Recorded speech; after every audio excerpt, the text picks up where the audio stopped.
How are you. Nature of light के 4 topics तो हम ऑलरेडी कवर कर चुके हैं और अब हम इसका 5वां टॉपिक स्टडी करेंगे जिसका नाम है सिंगल स्लिट डिफ्रैक्शन।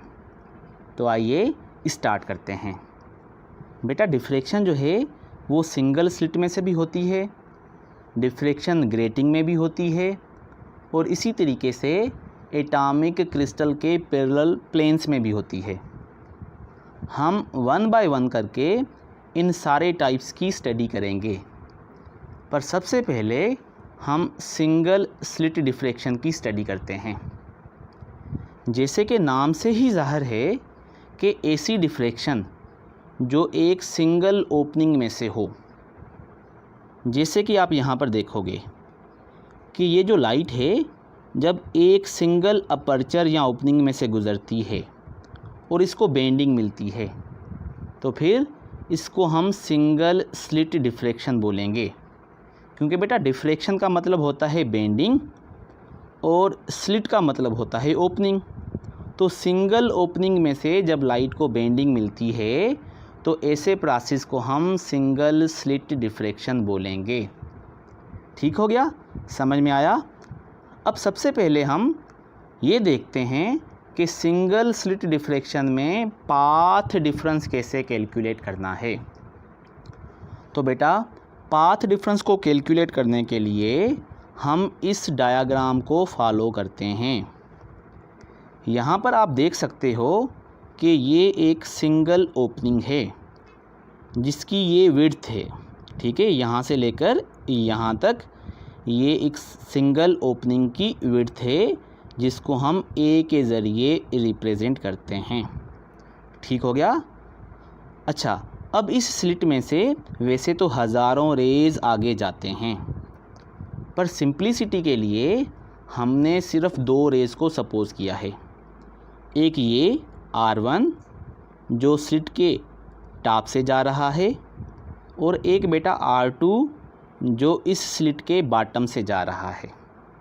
ठीक है। अच्छा, ये जो एंगल है थीटा, ये वो एंगल है जो ये R1 और R2 हॉरिजॉन्टल के साथ बना रहे हैं। तो आगे जाकर फार्मूला में जो एंगल होगी थीटा, उसको समझने के लिए ये समझ लो कि theta is the angle between these raise and horizontal. समझ में आया। और यहाँ पर ये जो एंगल है थीटा और ये वाली जो एंगल है, दीज आर इक्वल एंगल्स। ऐसा क्यों? क्योंकि हमने ऑलरेडी बेसिक लेक्चर्स में पढ़ा है कि 2 लाइनों के दरमियान में जो एंगल होती है उनके नॉर्मल्स के दरमियान में भी वही एंगल होती है। तो बेटा देखो, ये जो लाइन है इसका नॉर्मल ये है और इस हॉरिजॉन्टल का नॉर्मल ये वर्टिकल है। तो ये जो एंगल है और ये जो एंगल है ये दोनों सेम एंगल हैं। सही हो गया। अब आगे देखो कि जब आगे जाकर ये दोनों रेज़ स्क्रीन पर मिलेंगे तो इन दोनों के दरमियान में पाथ का फ़र्क होगा। बेटा R2 जो है वो ज़्यादा ट्रेवल करके स्क्रीन पर जाएगा और R1 जो है ये कम ट्रेवल करेगा। अब जितना ज़्यादा या कम डिस्टेंस होता है उसको हम पाथ डिफरेंस बोलते हैं। और ये जो पाथ डिफरेंस है, ये जो ग्रीन वाला पार्ट है, इसके ज़रिए हमने रिप्रेजेंट किया है। ठीक है बेटा। So this is the path difference. अब हमने इस पाथ डिफरेंस को कैलकुलेट करना है। इसको कैलकुलेट करने के लिए हमारे पास ये छोटा राइट एंगल ट्रायंगल है जिसमें बेटा ये एंगल है, ये राइट एंगल है। राइट एंगल के सामने वाली साइड ए ये हिपोटेन्यूज़ है और एंगल के सामने वाली साइड जो है वो पाथ डिफरेंस है। तो अगर हम इस राइट एंगल ट्रायंगल पर साइन थीटा लगाएं तो फिर साइन थीटा जो है वो परपेंडिकुलर अपॉन हिपोटेन्यूज़ होता है और यहाँ पर ये जो परपेंडिकुलर है ये पाथ डिफरेंस के बराबर है। तो पाथ डिफरेंस हम इस निशानी के ज़रिए रिप्रेजेंट करते हैं। और बेटा हिपोटेन्यूज़ जो है वो इस स्लिट की विड्थ है जिसको हम ए बोलते हैं। सो साइन थीटा जो है वो बराबर हो जाएगा पाथ डिफरेंस परपेंडिकुलर अपान स्लिट की विड्थ जो है हिपोटेन्यूज। अगर बेटा हम क्रॉस मल्टीप्लिकेशन करें तो फिर पाथ डिफरेंस जो है वो बराबर हो जाएगा ए साइन थीटा। ये ए जो है यहाँ से यहाँ पर आ जाएगी। सही हो गया। तो आपने पाथ डिफरेंस को कैलकुलेट कर लिया कि सिंगल स्लिट एक्सपेरिमेंट में पाथ डिफरेंस कैसे कैलकुलेट करते हैं। इसी तरीके से हम एक एक चीज़ को आराम आराम से डिस्कस करते जाएंगे और आपको सारी बातें समझ में आ जाएंगी। ठीक है, तो पाथ डिफरेंस को समझा, इस डायग्राम को भी समझा, एंगलों को भी समझा। ठीक है, और ये जो स्लिट की विड्थ है ए, इसको भी समझ लिया। सो पाथ डिफरेंस को कैलकुलेट करने के बाद अब हम देखते हैं कि डिफरेंट कंडीशन में इंटरफेरेंस कैसा कैसा होगा। तो सबसे पहले हमारे पास ये एक डायग्राम है। बेटा जब सारे के सारे रेस इस तरीके से आगे जाएंगे तो इनके दरमियान में पाथ डिफरेंस ज़ीरो हो जाएगा। क्यों? क्योंकि ये हॉरिजॉन्टल के साथ एंगल भी ज़ीरो बनाते हैं और स्क्रीन तक जाने में सब बराबर बराबर डिस्टेंस कवर करेंगे। तो जब सारे रेज़ इस तरीके से हॉरिजॉन्टली आगे जाएं या फिर सारे के सारे रेज़ स्क्रीन के सेंटर पर आकर मिलें तो फिर ये वाला रेज़ और ये वाला रेज़ बराबर डिस्टेंस करेगा। फिर ये वाला रेज़ और ये वाला रे जो है ये बराबर डिस्प्लेसमेंट कवर करके स्क्रीन के सेंट्रल पॉइंट तक पहुंचेगा। तो बेटा इस कंडीशन में या इस कंडीशन में रेज़ के दरमियान में पाथ का फ़र्क ज़ीरो होता है। तो जब पाथ का डिफरेंस ज़ीरो होता है यानी कि ए साइन थीटा, क्योंकि बेटा सिंगल स्लिट में ए साइन थीटा ही पाथ डिफरेंस होता है। और जब पाथ डिफरेंस ज़ीरो हो जाएगा तो फिर हमें ब्राइट मिलेगी और क्योंकि सेंटर में बनती है तो हम इसको सेंट्रल ब्राइट बोलेंगे। So when path difference is zero then we will get the central bright. सही है। अब आगे चलते हैं और कुछ नया देखते हैं कि अगर पाथ डिफरेंस लैम्डा है तो क्या होगा। बेटा सोचो, ज़ीरो पर पाथ डिफरेंस जब था ज़ीरो तो हमें सेंट्रल ब्राइट मिली थी। अब हम सोचेंगे कि जब path difference lambda, 2 lambda, 3 lambda, 4 lambda ऐसे होते हैं तो फिर ब्राइट बनती है तो लैम्डा पर फर्स्ट ब्राइट बन जाए, पर ऐसा नहीं होगा। इसको समझना पड़ेगा। कैसे बेटा? यहाँ पर देखो कि ये जो स्लिट है अब इसके दरमियान में पाथ डिफरेंस लैम्डा है। मैं समझाता हूँ। बेटा ये टॉप से जो रे गुज़र रहा है और ये जो बॉटम से रे गुज़र रहा है, इनका जो टोटल पाथ डिफरेंस है ये लैम्डा के बराबर है। पहला जो है वो ज़ीरो पर है और आखिरी जो है इसका पाथ डिफरेंस जो है ये लैम्डा जितना है। तो एग्जैक्टली दरमियान वाला जो है इसका पाथ डिफरेंस लैम्डा बाई 2 होगा। नहीं समझ में आया? चलो ऐसे समझो कि हम सपोज़ कर लेते हैं कि यहाँ से टोटल 100 रे जो हैं वो आगे जा रहे हैं। तो फिर यहाँ पर पहला, दरमियान में 50वां और यहाँ पर एंड पर कितना होगा 100वां। तो पहले और 100वें के दरमियान में पाथ का फ़र्क लैम्डा है। तो फिर पहले और 50वें के दरमियान में पाथ का फ़र्क लैम्डा बाई 2 होगा ना, आधा है तो पाथ का फ़र्क भी आधा हो जाएगा। अब देखो, अगर हम पहले को और आखिरी को इंटरफेयर करवाएं तो पाथ का फ़र्क लैम्डा है तो ये तो कंस्ट्रक्टिवली मिलेंगे और कंस्ट्रक्टिव इंटरफेरेंस करने की कोशिश करेंगे, पर इन दोनों का इंटरफेरेंस नहीं होगा और पहले इसका इसके साथ इंटरफेरेंस होगा। ये जो 50वां है, पहला और 50वां, और इन दोनों के दरमियान में पाथ का फ़र्क लैम्डा बाई 2 है। तो ये दोनों आपस में डिस्ट्रक्टिव इंटरफेरेंस करेंगे। पहला 50वें में कैंसिल हो जाएगा और उसके बाद पहले के नीचे जो दूसरा है और इसके नीचे जो 51 वाला है वो आपस में कैंसिल हो जाएगा, क्योंकि बेटा उनका पाथ भी लैम्डा बाई 2 जितना फ़र्क होगा। तो इसी तरीके से आहिस्ता आहिस्ता इसके नीचे वाले और इसके नीचे वाले आपस में लैम्डा बाई 2 के साथ डिफ़र करते हैं, जिसकी वजह से ये सारे एक दूसरे को कैंसिल करते जाएंगे और आगे जो है स्क्रीन पर कोई भी रोशनी नहीं जाएगी। तो हमने देखा कि जब पाथ डिफरेंस लैम्डा होता है तो ऊपर वाला लैम्डा बाई 2 और नीचे वाला लैम्डा बाई 2 वाला जो पार्ट होता है उनके रेज़ आपस में कैंसिल हो जाते हैं। और यहाँ पर जब पाथ डिफरेंस या ए साइन थीटा लैम्डा होता है तो हमें डिस्ट्रक्टिव इंटरफेरेंस बनता है और फर्स्ट डार्क मिलेगा, क्योंकि बेटा 0 पर तो सेंट्रल ब्राइट था, तो उसके बाद लैम्डा पर जो है वो फर्स्ट डार्क होगा। समझ में आया? अब हम एक नया केस देखते हैं। जब पाथ डिफरेंस 3 लैम्डा बाई 2 है, ऐसा मैंने क्यों बोला? क्योंकि ये पहला रे है और ये बेटा आखिरी रे है। इनका जो टोटल डिफरेंस है वो 3 लैम्डा बाई 2 है। ठीक है, इसका 0 और यहाँ तक क्या है 3 लैम्डा बाई 2। तो क्योंकि यहाँ पर 3 लैम्डा बाई 2 का टोटल डिफरेंस है तो इसके हम 3 पार्ट बना लेते हैं। Lambda by 2 lambda by 2 lambda by 2 के 3 हिस्से बना लेते हैं।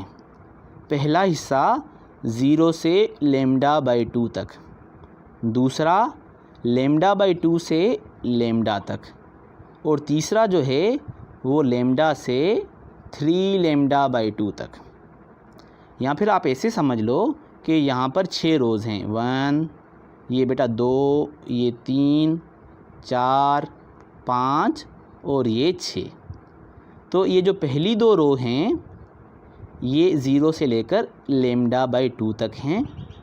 फिर ये जो तीसरी और चौथी रो है ये लैम्डा बाई 2 से लैम्डा तक है, और पांचवी और छठी जो है ये लैम्डा से लेकर 3 लैम्डा बाई 2 तक है। सही हो गया?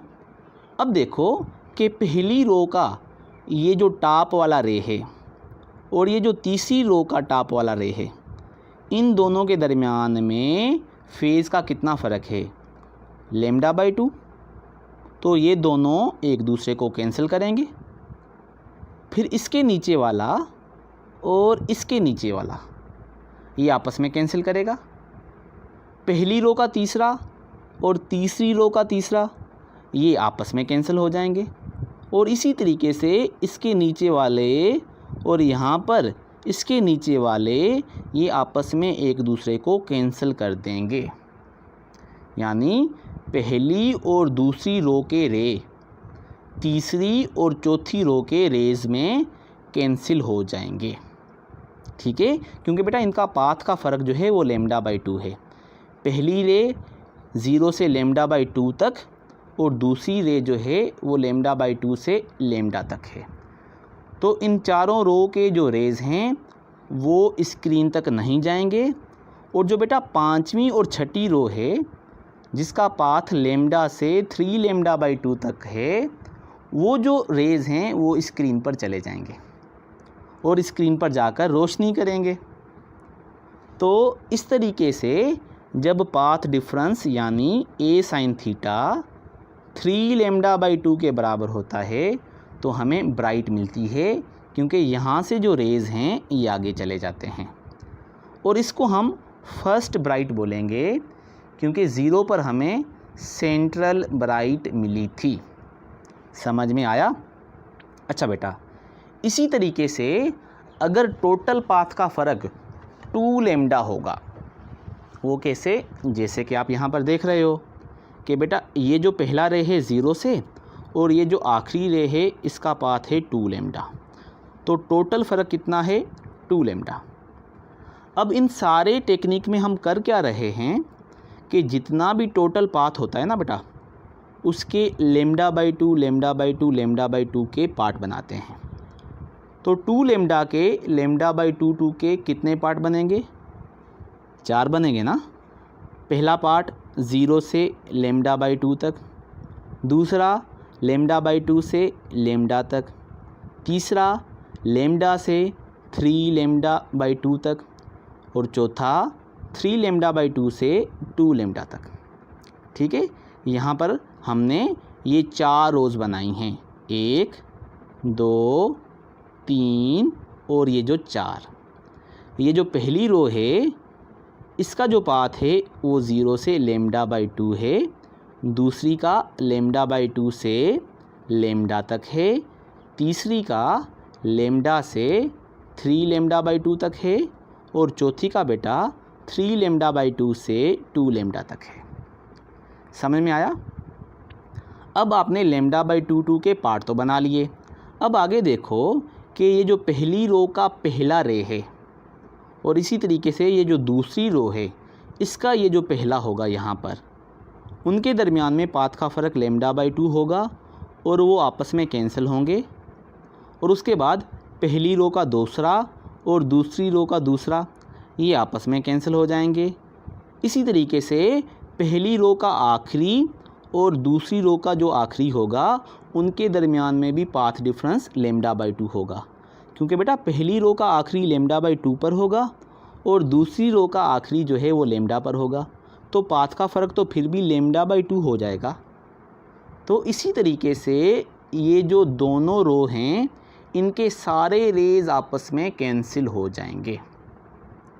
और फिर आगे ये जो तीसरी रो है और ये जो चौथी रो है ये भी आपस में कैंसिल हो जाएंगे। तीसरी रो का पहला रे और चौथी रो का जो पहला रे है इनके दरमियान में भी पाथ का फ़र्क लेमडा बाई 2 है और ये भी आपस में कैंसिल करेंगे और इनके नीचे वाले जो हैं ये भी आपस में कैंसिल होते जाएंगे। तो पहली ने दूसरी रो के रेज़ को कैंसिल किया, तीसरी ने चौथी वाली को कैंसिल कर दिया, तो सारे रेज़ आपस में कैंसिल हो गए और स्क्रीन तक कोई भी रोशनी नहीं पहुंची। तो जब पाथ डिफरेंस ओवरऑल क्या होता है 2 लेमडा, तो यहाँ पर डिस्ट्रक्टिव इंटरफेरेंस होना है। पाथ डिफरेंस मतलब a साइन थीटा, तो a साइन थीटा जब 2 लेमडा होगा तो अब हमें सेकंड डार्क मिलेगी, क्योंकि बेटा लेमडा पर हमें फर्स्ट डार्क मिली थी। तो जर्नली अब आप ये समझ लो कि जितना भी टोटल पाथ डिफरेंस होगा ना बेटा, हम उसके लेमडा बाई 2 जैसे पार्ट बनाएंगे।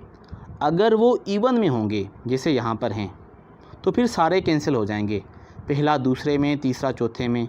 अगर 6 होते तो पहला दूसरे में, दूसरा तीसरे में, पहला दूसरे में, तीसरा चौथे में और पांचवा छठे में कैंसिल होता।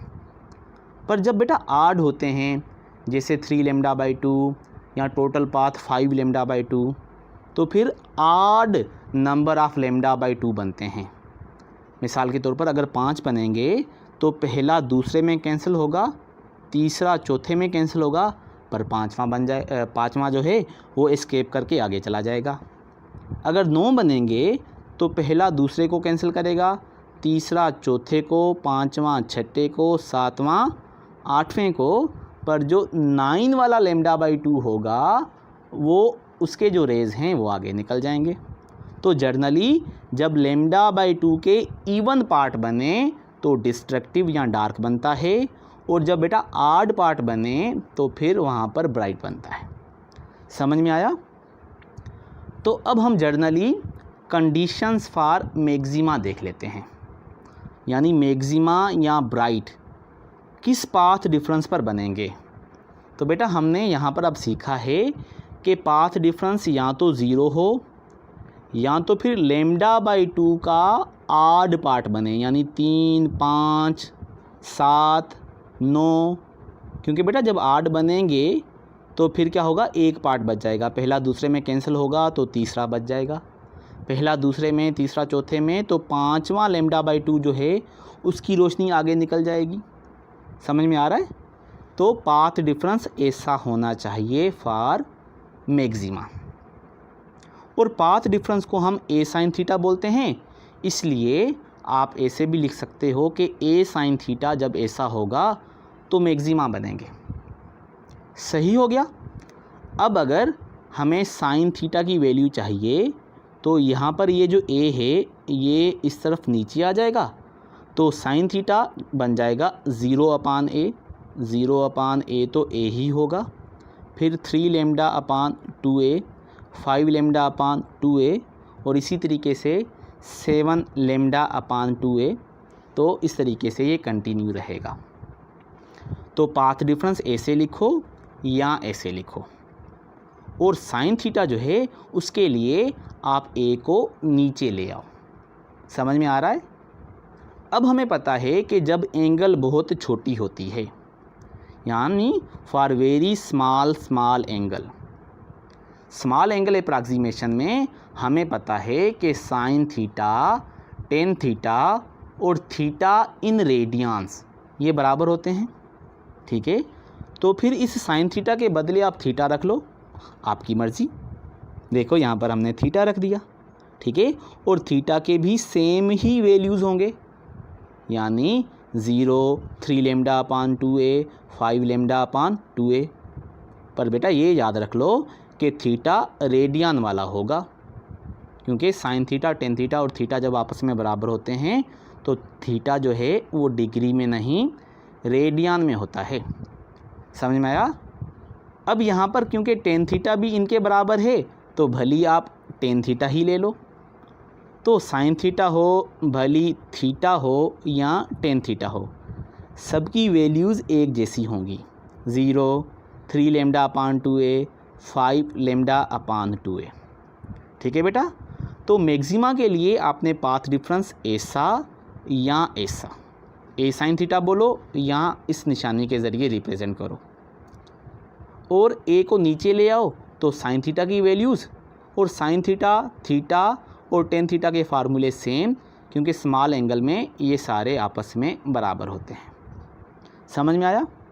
अच्छा बेटा, अब हम आगे चलते हैं और देखते हैं कि एंगुलर और actual position of the bright fringe कहाँ कहाँ पर होगी।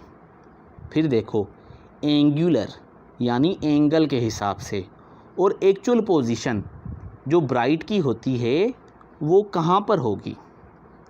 तो उसके लिए बेटा ये आप एक ट्रायंगल देख रहे हो, तो स्क्रीन के सेंटर से जब कोई फ्रिंज ब्राइट वाली सपोज करो यहाँ पर बनती है, तो एंगुलर पोजीशन का मतलब होता है कि वो एंगल कितनी बनाती है, और एक्चुअल पोजीशन का मतलब होता है कि वो एक्चुअली ऊपर कितना है।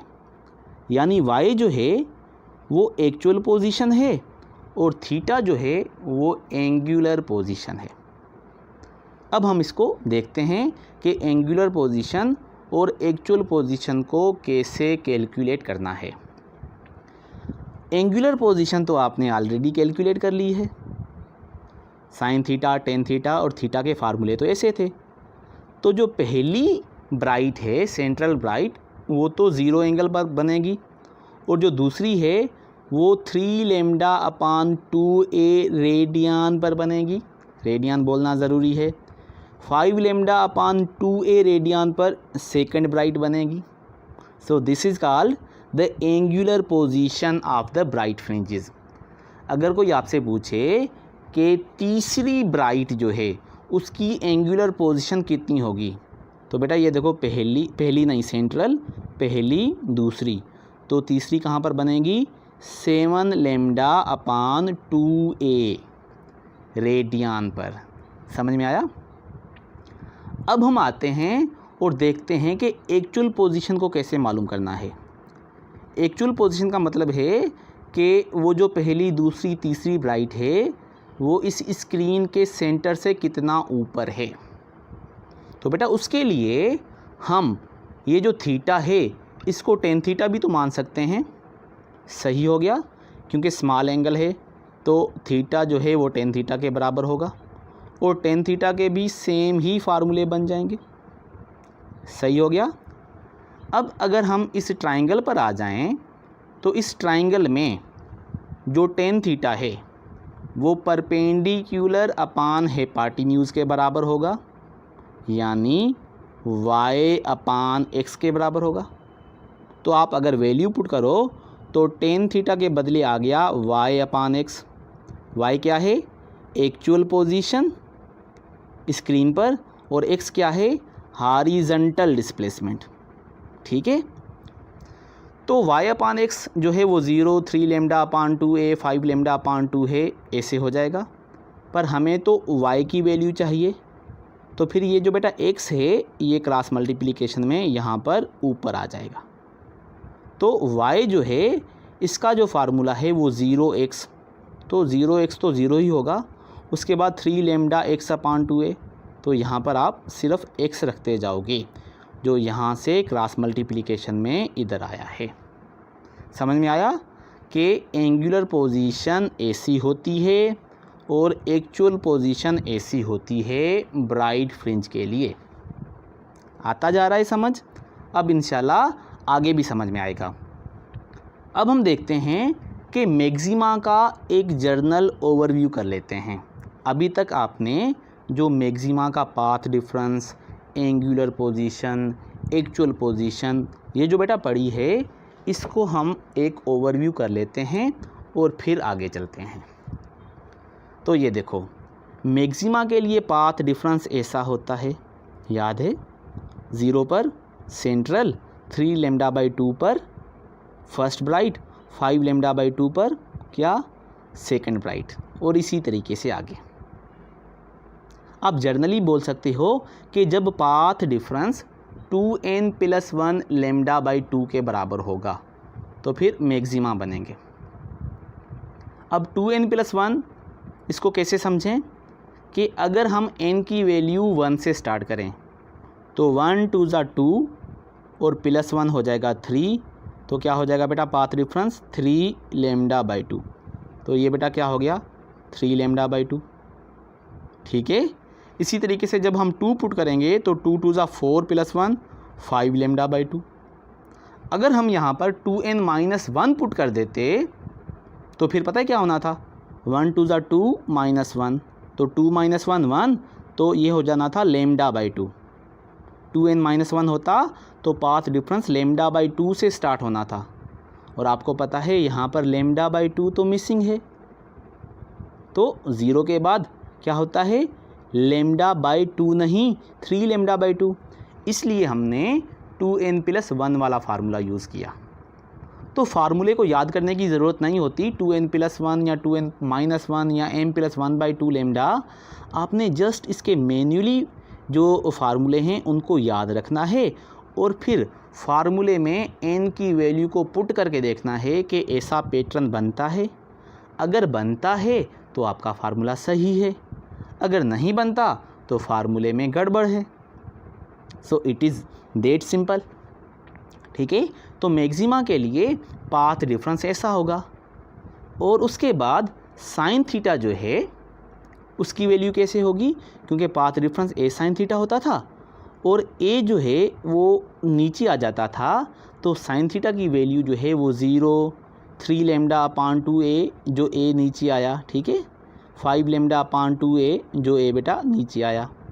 तो साइन थीटा के फार्मूले मैक्सिमा के लिए ऐसे हो जाएंगे, और क्योंकि एंगल सेम होती है, छोटी होती है, तो sine theta, tan theta, theta same होते हैं, तो एंगल जो होगी वो भी इसी तरीके से 0, 3 लेमडा अपान 2a, 5 लेमडा अपान 2a इसी तरीके से आगे चलेगी। और ये जो एंगल है ये रेडियन में होती है और हम इसको एंगुलर पोजीशन बोलते हैं। ठीक है, तो journal formula for path difference ये है, और journal formula for angular position भी 2n+1 लेमडा अपान 2a होगा। बाकी तो बेटा सेम ही पैटर्न है, यहाँ पर a एक्स्ट्रा है ना, तो आपने यहाँ पर 2n+1 लेमडा बाई 2 लिखा है, तो यहाँ पर a एक्स्ट्रा लिख दो, क्योंकि इसके नीचे a लग रहा है। सही हो गया। तो एंगुलर पोजीशन भी आपने देखी। अब हम एक्चुअल पोजीशन पर भी आते हैं। तो एक्चुअल पोजीशन जो होगी वो जो है y = 0, 3 लेमडा x अपान 2a, बस x एक्स्ट्रा जो है वो लगेगा ऊपर, क्योंकि यहाँ पर थीटा को आपने टेन थीटा लिखना है और टेन थीटा जो है वो y अपान x होगा, तो y जो नीचे है यहाँ पर ये इस तरफ शिफ्ट हो जाएगा, तो फार्मूले में x एक्स्ट्रा लगता जाएगा, और इसको हम क्या बोलेंगे बेटा, एक्चुअल पोजीशन। और इसका फार्मूला भी 2n+1 ही होगा, पर ये जो है लेमडा x/2a हो जाएगा और यहाँ पर x जो है वो भी एक्स्ट्रा आ जाएगा। ठीक है, तो इसमें λ/2 सिंपल, यहाँ पर a एक्स्ट्रा है तो नीचे a, और यहाँ पर x भी है तो ऊपर x और नीचे a। So journal formula for maxima, path difference, angular position और एक्चुअल पोजीशन आप समझते जा रहे हो। जस्ट आपने थोड़ा सा इसको रिपीट करते रहना है तो आपसे ये कभी भी नहीं भूलेंगे। ठीक हो गया बेटा, आगे चलें और अब हम देखते हैं कि मिनिमा के साथ क्या होगा। डिस्ट्रक्टिव इंटरफेरेंस किस पोजीशंस में होगा। सही हो गया।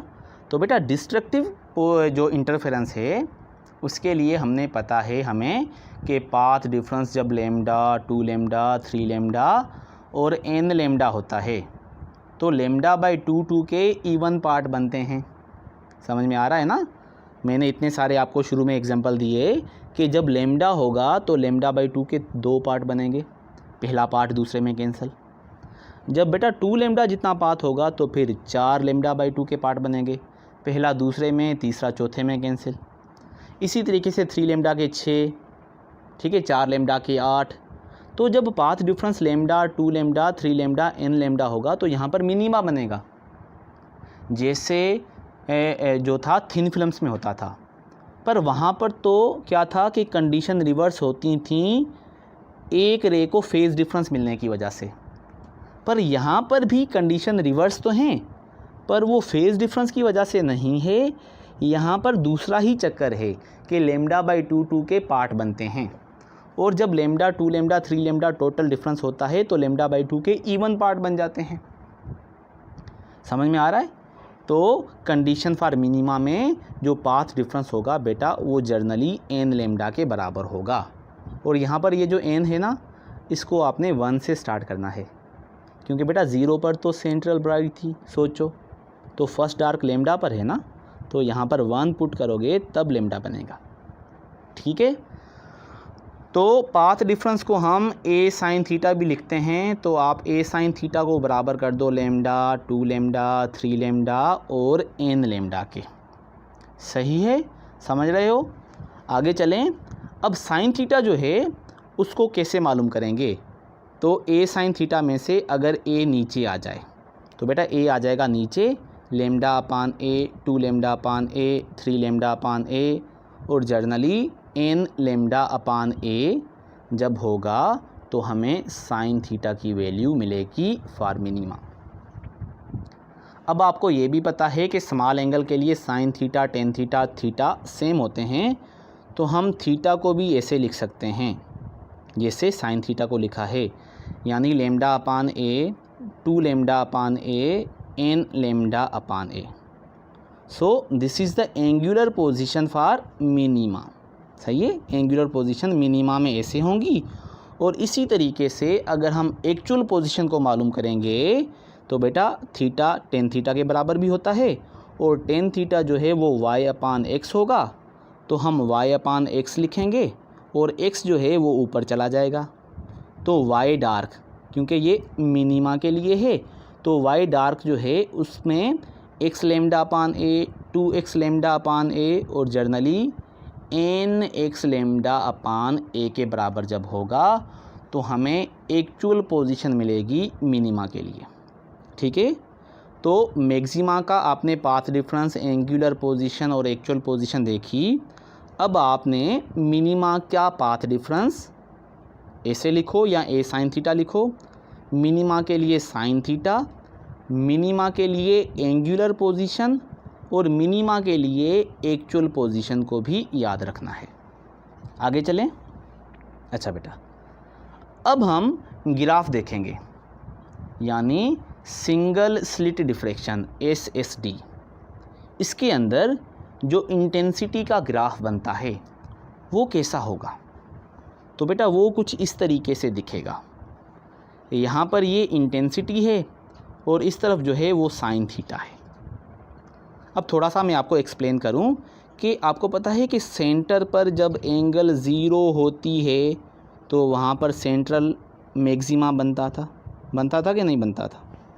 याद नहीं है तो फार्मूला देख लो कि डार्क जो है ये डार्क का फार्मूला था जब एंगल लेमडा अपान ए, 2 लेमडा अपान ए, n लेमडा अपान ए हो। और बेटा ये ब्राइट का फार्मूला था जब एंगल 0, 3 लेमडा अपान 2a, 5 लेमडा अपान 2a हो। तो सबसे पहले जब एंगल 0 है तो यहाँ पर आपकी बन गई सेंट्रल ब्राइट जो इंटेंसिटी में सबसे ज़्यादा है, ठीक है।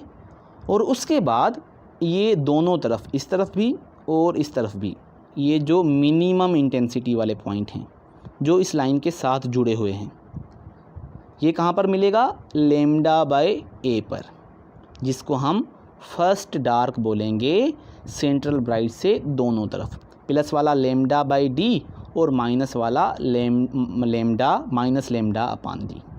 बेटा ये डी कुछ भी नहीं है, हम ए को ही डी बोल रहे हैं, यानी विड्थ की जो स्लिट की जो विड्थ है उसको आप ए भी बोलते हो और कुछ बुक्स में इसको डी भी बोलते हैं, तो इसमें आपने कंफ्यूज नहीं होना, ठीक है।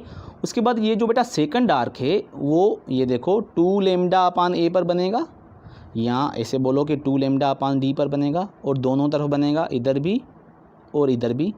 और ये देखो बॉटम वाले पॉइंट हैं, यहाँ पर इंटेंसिटी 0 है, ये सेकंड डार्क, ये दोनों तरफ थर्ड डार्क। तो थर्ड डार्क कहाँ पर बनेगा? 3 लेमडा अपान ए, तो ये देखो 3 लेमडा अपान ए या डी, और ये माइनस में भी। तो इस ग्राफ में हमने सेंट्रल ब्राइट देखी है और उसके बाद सिर्फ डार्क की पोजीशन को मेंशन किया है, पर आपको पता है कि डार्क के दरमियान में ब्राइट भी होती है, जैसे ये वाली दोनों तरफ, इसको हम क्या बोलेंगे? फर्स्ट ब्राइट, ठीक है, जहाँ पर इंटेंसिटी ज़्यादा होती है। तो ये जो फर्स्ट ब्राइट है ये कहाँ पर बनेगी? 3 लेमडा अपान 2a। तो यहाँ पर इवन दो हमने मार्किंग तो नहीं की, पर अगर यहाँ पर लिखना पड़े तो इसकी एंगुलर पोजीशन कितनी होगी बेटा? 3 लेमडा अपान 2a, और इसको हम क्या बोलेंगे? फर्स्ट ब्राइट, क्योंकि ये सेंट्रल ब्राइट है। और इसी तरीके से ये सेकंड ब्राइट, दोनों तरफ, ये नेगेटिव वाली और बेटा ये पॉजिटिव वाली, और इसकी एंगुलर पोजीशन क्या होगी? 5 लेमडा अपान 2a, सही है। तो ये ओवरऑल ग्राफ आपने देखा। अब इसमें ये भी बात देख लो कि ये जो सेंट्रल ब्राइट है इसकी इंटेंसिटी बहुत ज़्यादा होती है, और उसके बाद जो पहली, दूसरी और तीसरी ब्राइट होती हैं उनकी इंटेंसिटी कम होती रहती है। यंग्स डबल स्लिट एक्सपेरिमेंट में सारी जो फ्रिंजेस थी उनकी इंटेंसिटी बराबर बराबर होती थी, पर यहाँ पर सेंट्रल की ज़्यादा है और उसके बाद आस्ते आस्ते कम है, ठीक है। ब्राइट और डार्क की एंगुलर पोजीशन को आपने अच्छे तरीके से देख लिया और इस ग्राफ को भी समझ लिया। किसका ग्राफ है? सिंगल स्लिट डिफ्रैक्शन में इंटेंसिटी वर्सेस एंगल का ग्राफ, समझ में आया। और ये जो एंगल की वैल्यूज़ हैं ये रेडियन वाली हैं, याद करते रहना, ठीक है बेटा। आगे चलें और अब हम फाइनली देखते हैं कि यंग्स डबल स्लिट एक्सपेरिमेंट जो हमने पढ़ा था और अब हमने जो सिंगल स्लिट डिफ्रैक्शन पढ़ा है, इनके दरमियान में क्या फ़र्क है? इनके दरमियान में कुछ डिफरेंसेस हैं, याद करो। यंग्स डबल स्लिट एक्सपेरिमेंट में क्या होता था? इंटरफेरेंस। और सिंगल स्लिट डिफ्रैक्शन जो है एक्चुअली यहाँ पर भी इंटरफेरेंस हो रहा है। तो फ़र्क क्या है? तो अब हम डिफरेंसेस को देखते हैं। ये बेटा हो गया इंटरफेरेंस जो यंग्स डबल स्लिट एक्सपेरिमेंट में होता था, और बेटा ये हो गई डिफ्रैक्शन जो सिंगल स्लिट में हो रही है। तो सबसे पहला जो फ़र्क है वो ये है कि यंग्स डबल स्लिट एक्सपेरिमेंट में जो इंटरफेरेंस होता था उसके लिए superposition of the secondary wavelets from the 2 different wave fronts produced by the 2 coherent sources.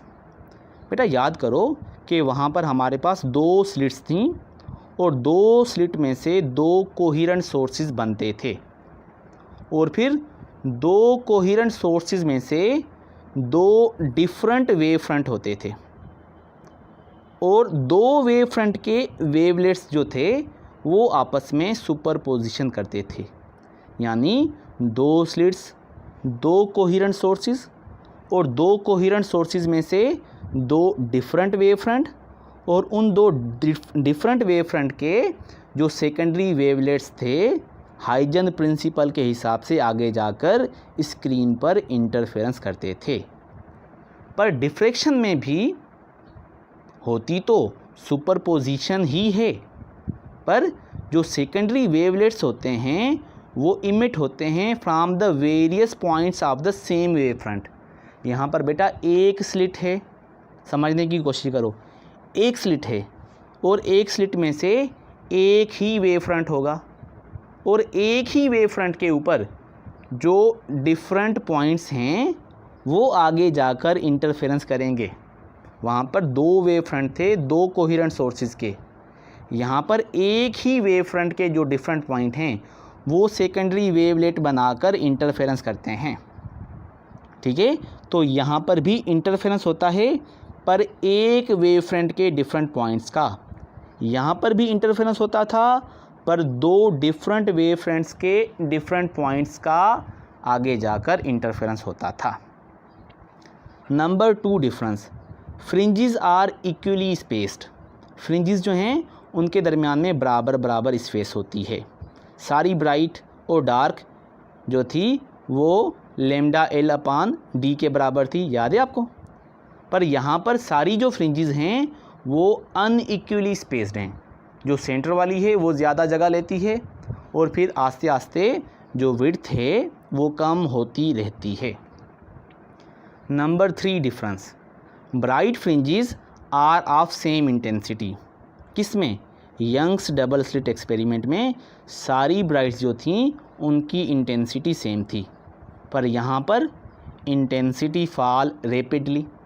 Centre वाली तो बहुत ज़्यादा ब्राइट होती है और उसके बाद यकदम जो ग्राफ है वो नीचे आ जाता है। Number 4, comparing with diffraction it has large number of fringes.